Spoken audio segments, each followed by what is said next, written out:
Today is Monday, July 13th, 2026. This is Quick Start from CBN News. I'm Dan Andros. Senator Lindsey Graham is dead at 71, and medical examiners are giving a preliminary cause of death. We'll have that top story and more on today's podcast, where we bring you news from a Christian perspective. Don't forget to subscribe and leave a rating. You can always email us as well. We enjoy hearing from you, as we're glad you're with us. We're getting through the news of the day each and every weekday, bright and early here. And we have a lot to get to on the podcast today. On the focus story, CBN's David Brody and Kelly Wright join me with reaction to Lindsey Graham's shocking and sudden death. On the main thing, violence against Christians continues to escalate in Nigeria. We will dive into that with CBN's Madison Seals coming up on the main thing. All right, I want to tell you about our sponsor of this podcast, Christian Solidarity International. You heard about that just really stunning story last week from Joel Veldkamp from CSI, who talked about the work they're doing to try to help this Pakistani family get their daughter back from radical Islamists who abducted her and forced a conversion. And then the courts are backing up these Islamists, which is something that happens in Pakistan. It's really crazy. These activist judges, these radical Muslim judges who see no problem with this sort of thing. So it can be quite a problem in Pakistan in situations like this. And that is why CSI is actively helping out. They are helping with legal aid. They are helping the family in many different ways try to get international pressure ratcheted up so that Pakistan will relent and allow this family to get their daughter back. And this is something that Pakistan has shown a willingness to do in the past, but this is the action, the sorts of things that CSI does, the tangible results that they get. They've rescued thousands of people in situations like this in Pakistan or elsewhere around the globe where people have been abducted or kidnapped, otherwise taken against their will and forced out of their faith into a different situation, into sex trafficking, human trafficking, you name it. But CSI is on the ground. They are working. And if you feel led to walk alongside these efforts, you've been hearing us talk about CSI and the work they're doing, and you want to get involved, it's easy. Just go to csi-usa.org/quickstart, and you too can help be the hands and feet of Jesus for persecuted Christians in need around the globe. All right, we are going to go to the news in 90 seconds now, and a remarkable spiritual revival sweeping through Brazil's Amazon, with one church movement reporting 14,000 baptisms in just the first 6 months of the year.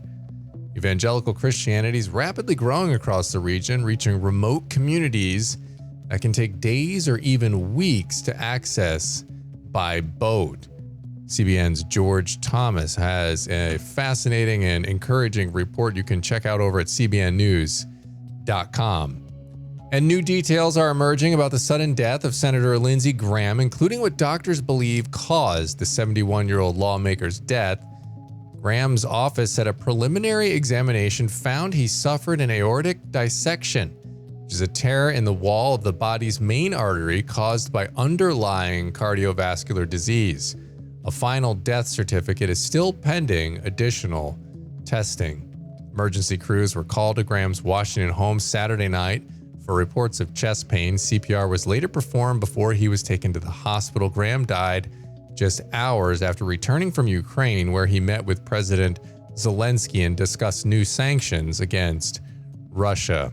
Those are just some of today's top headlines. You can check out more stories over at cbnnews.com.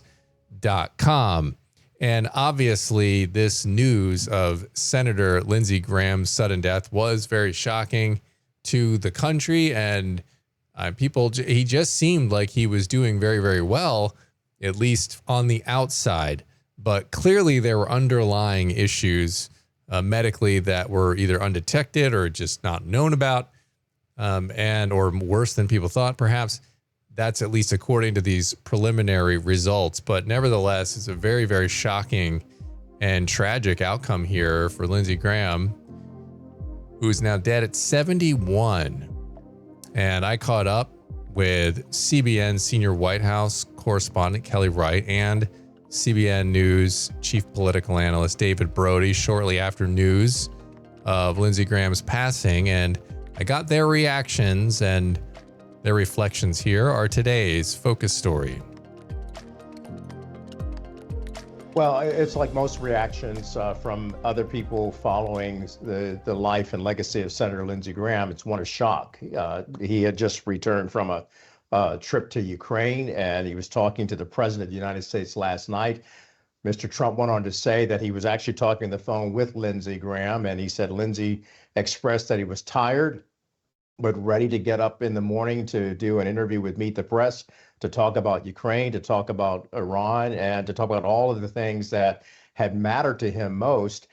And the president was surprised as well to discover that someone that he learned to respect, someone who became a very good friend of his and a staunch ally of his, even though they began as competitors on the campaign trail. This was someone that he would miss, and that it's a blow to his administration and to the future of his political agenda. And of course, they talked about the possibility of replacing, but the president said, I don't want to talk about anything except Lindsey Graham right now. In fact, he wouldn't even get into the discussions about what's happening in Iran. So it's a shock to me, waking up in the morning, finding out that he had passed. Lindsey Graham will be missed in the Senate. He'll be missed in Congress by Republicans and Democrats alike. All right, David, your reaction? Well, yeah, I mean, to Kelly's point about shock, I think the first thing, at least internally in my mind, was, wait, what? I'm sorry, what's happening here? 71 years old. And let me just start on a spiritual note, a faith note, and because I don't want to bury the lead, but life is fleeting. You don't know when you're going to pass in this earth. And so I would just say that, quite frankly, the most important thing I think we can all say today on this breaking news coverage is, are you right with God? Because you never know when you're going to take your last breath. Cardiac arrest, and boom, he's gone. We don't want that to happen to anyone that doesn't know Jesus Christ in a real and personal way. And so I think that was, quite frankly, guys, my first reaction. Yeah. And so here at CBN, we don't bury the lead, and that is the lead of all leads, if you will. Yeah. Go ahead, Dan. I just got to say, I had the same exact reaction, David. That was my first thought, because this was so out of left field. As I was saying at the beginning, he was appearing like he was doing very well as far as health goes. I don't think anyone ever thought there were any issues there. And so you just don't know. And that's why it's so shocking. It's like one day you're up and you're out and you're doing your job and you're going about your business. And then the next day, that's it. And you're right, David, that urgency there to get right with God this is one of those moments that puts that into crystal clear perspective. I would say, to add to that, Senator Tim Scott echoed the same sentiments in closing his interview with Kristen Welker today on NBC's Meet the Press. He said, look, this is a time to tell your loved ones that you love them, because you don't know if you'll have the next day to do that. And that's clearly where we stand. And of course, in terms of where we stand as CBN, David's right, and Dan, you're right. Always put God first. And every single day, every breath of your life, put God first. And we pray that the senator and the president and others have done that, because we do not know when will be our last breath. So go ahead, David. I was just going to say, and by all accounts, as we hear Lindsey Graham and his story, and I've interviewed Lindsey Graham, I don't know, 8, 9, 10 times or so. He has a living faith. And so we do believe that he is in heaven right now. And so that's the good news of all of this. But there's a lot more to say about his legacy, but we can talk about that as we move forward. Yeah, I was just going to say, I mean, this is Graham represented South Carolina in the Senate since 2003. He was seeking his 5th Senate term in the November 2026 election. And at the top, I said that he was a very influential, but also controversial. I mean, he had his convictions, guys, and he stood by them, whether it drew the ire of some, even on his own political party or not. And so I think a lot of people respected him for that, even if they disagreed with him. Well, you're right. And he enjoyed being involved in political debates, particularly with those who disagreed with him. And his, I guess, his element of understanding was, I understand where you're coming from, but I want you to know why I believe so strongly in this particular position that I'm taking. For example, many people have stated Ukraine would not have the defense power, the offensive power that it has in its war with Russia, were it not for the efforts of Senator Lindsey Graham speaking so vociferously in defense of Ukraine's right to exist and to repel an enemy from Vladimir Putin and Russia. And even the president of the United States got an earful of that kind of discussion that Senator Lindsey Graham had, as well as on Iran. He's always been a staunch proponent of making sure that Iran would not have a nuclear weapon. And to that point, one person who's going to miss him greatly and stated so much was Bibi Netanyahu, the prime minister of Israel, who said, look, I've lost a very good friend. America, in his opinion, has lost a very great patriot who supported America, stood with Israel, and would not waver in any form or fashion. You know, Dan, Lindsey Graham was kind of a thread the needle type guy. He was very interesting because there's quite a few, if you look at his resume and you think about how evangelicals saw him, there's a couple of things that stand out. He is one of the most ardent pro-life guys you'll ever see. I mean, especially from a legislative standpoint. He's one of these guys that was very, very true to the pro-life movement. So you've got that. He was amazing on judges. He was great on judges. Now, his detractors will say, well, he voted for Sonia Sotomayor and Elena Kagan. But we're talking about promoting the conservative judges. And he felt like if a president had that ability to, if he was the president, that he would be allowed to, in essence, kind of choose the judges that he wanted. That's why he went with Kagan and Sonia Sotomayor. But he was excellent on judges. And of course, one of the big viral clips making rounds right now, and it will in the next couple days, is his adamant defense of Brett Kavanaugh at the time. And of course, not just a defense of Brett Kavanaugh, but a takedown of the Democrats who wanted to destroy this man's life. And so you put the pro-life issue there. Evangelicals loved him on that. They loved him on judges. They love him on Israel. They love some of his, views, obviously, on all of his views on radical Islam and Iran and all of that. Then on the other side, there's immigration, where he got dinged up pretty good about the Gang of Seven or the Gang of Eight. Who knows? I can't keep track of all the gang members right now on Capitol Hill. But he definitely went ahead and tried to break bread with the other side to the point where he got dinged quite a bit on that. So there's immigration. And of course, he was considered what many on the left, and quite frankly, the woke right, consider him a neocon.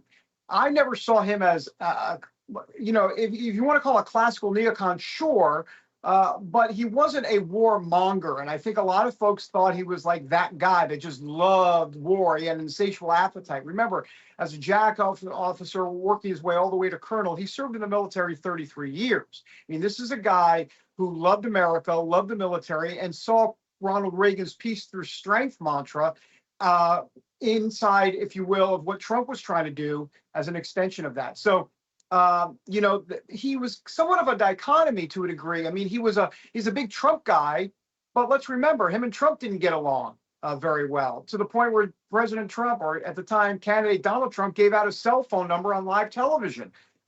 So there was that. And remember, he broke bread and was very close friends with John McCain, and John McCain couldn't stand Trump, and Trump couldn't stand John McCain. And then Lindsey Graham became a big fan of Donald Trump. So the whole thing is just really, there's a lot of tentacles involved in his legacy for sure. All right, CBN's Kelly Wright and David Brody. Gentlemen, thank you so much for your insights on the podcast today. And if you want to see our full breaking news coverage from yesterday, just go over to the CBN News YouTube channel. Look under the live tab there. You can check out that full conversation. That was a portion of it.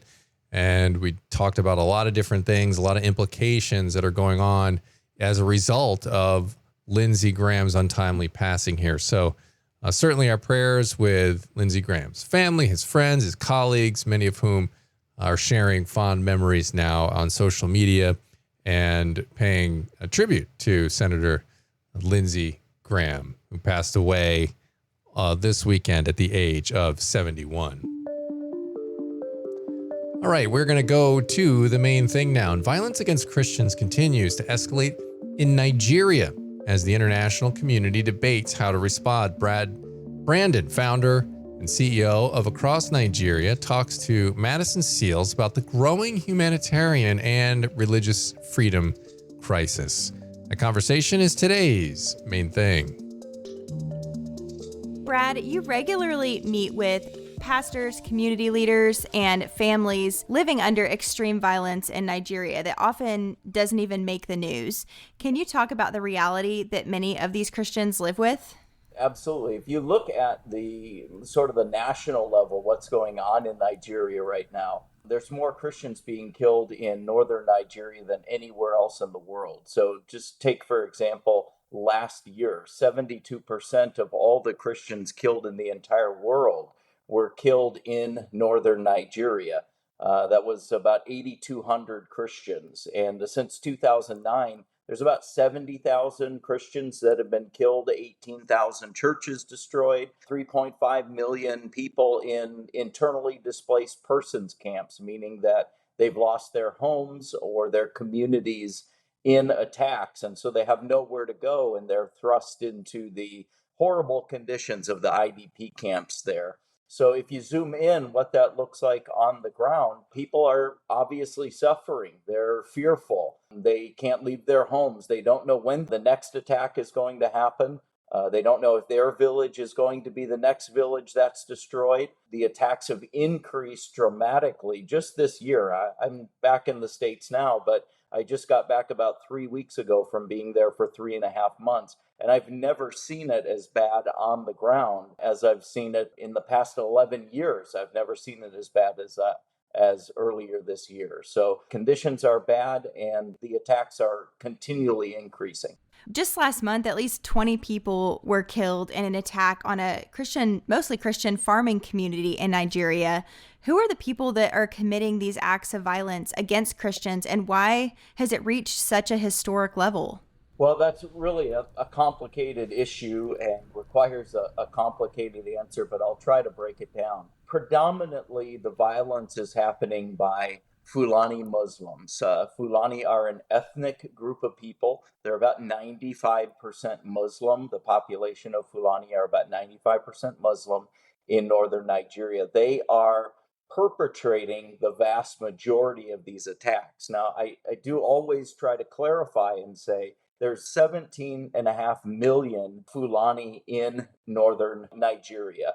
And it's a small percentage of those Fulani who are perpetrating a majority of the attacks in Nigeria right now. So it's a very small percentage of these Fulani who have been co-opted by radical groups. Radical Islam does the same thing in northern Nigeria that it does anywhere else in the world. It targets underserved and disadvantaged, disconnected communities, and the Fulani are among them. Their literacy rate among their children is less than 1%. They're very agrarian, so they live out in the bush. They're isolated. Radical Islam takes advantage of that, radicalizes a small percentage of them, and then sends them out to do acts of terrorism and attack Christians. These terrorist groups who are driving this largely are Boko Haram and ISIS, or in West Africa, we call it the Islamic State of West Africa, or ISWA. And these radical groups are really co-opting the Fulani communities to do the violence that they're doing against Christians. Even when I was just there, Boko Haram was putting out Facebook social media posts that were telling Christians convert or die, or telling us that they were going to run all of us Christians out of northern Nigeria. So these radical groups have an agenda. The agenda is to completely take over the north.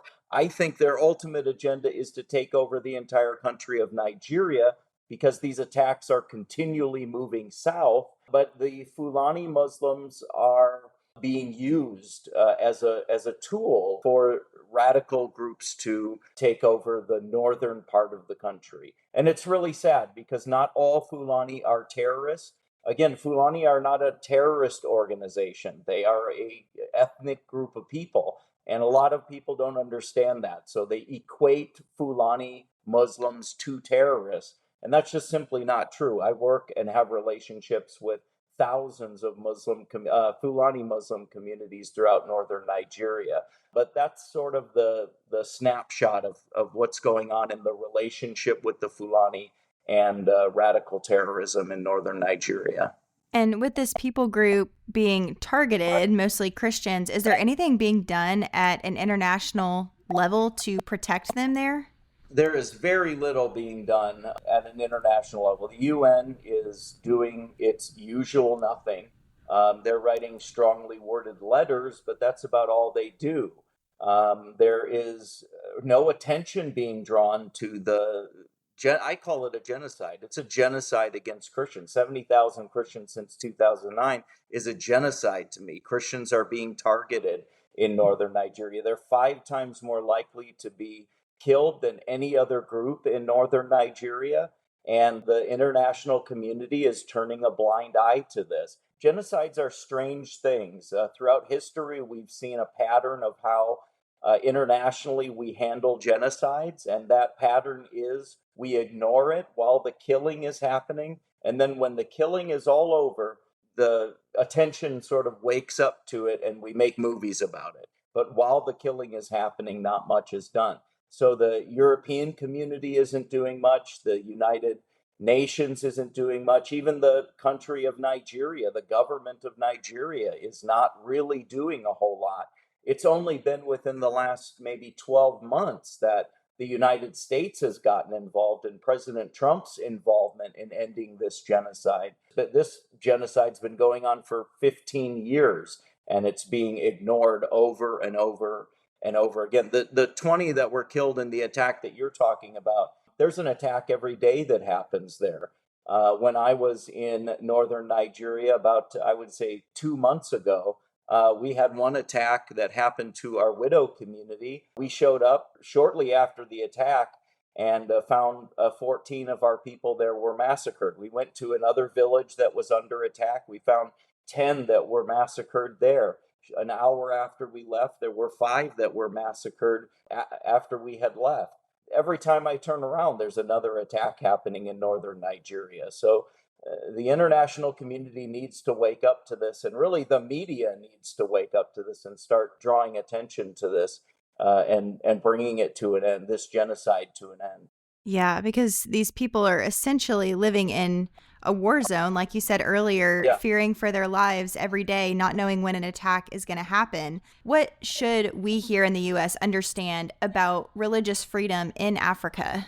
Well, I think one thing that we need to understand is that radical Islam is not set to just take over Nigeria or parts of the Mideast. Their stated goal is to take over the world. Now, that sounds bombastic, but that's what they say they want to do. Now, if you look at what's happening with radical Islam, that's exactly what's going on.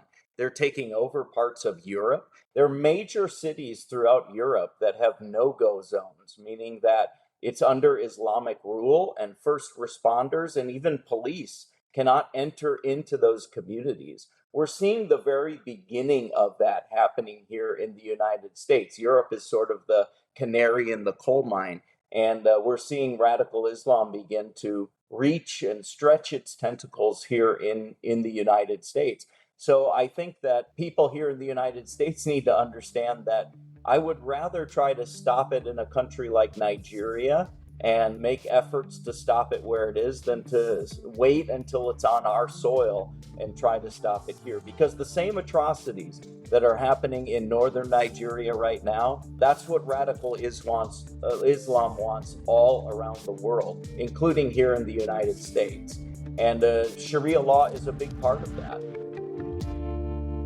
All right, Madison, appreciate that conversation very much. Of course, we definitely need to be continuing in our prayers for persecuted Christians around the globe. Told you about what's going on in Pakistan. CSI, Joel Veldkamp filled us in on that. And now you're hearing more here on what's going on in Nigeria. And so definitely keep your prayers going for persecuted Christians around the globe. All right, that's going to leave us with time on the podcast today for one last thing. And we're going to take a look at James 4:14. Yet you do not know what tomorrow will bring. What is your life? For you are a mist that appears for a little time and then vanishes. As David Brody was talking about in our breaking coverage and reflecting upon his first reactions to that, it was like, wow. And it really does jolt you into a sense of urgency and reality of, wow, we are actually not going to be here forever. And sometimes when we go about our day to day, we can think that. I know I am guilty of that. You don't think about eternity. You think about, well, what do I have to get done today? Well, we don't know. Our life is but a vapor. We don't know what tomorrow will bring. So we need to be 100% in the moment we're in right now, whether it's with your family, and not worried and thinking about all the things coming up, but be present 100% of where you're at, because you just don't know when you're going to get a chance to do that again. And it might be your last. You just never know. So good spot to leave it there on the Quick Start podcast. As always, make sure you're getting on over to cbnnews.com and faithwire.com for more news from a Christian perspective. Lord willing, and that creek don't rise up on us. We'll see you back here tomorrow. God bless.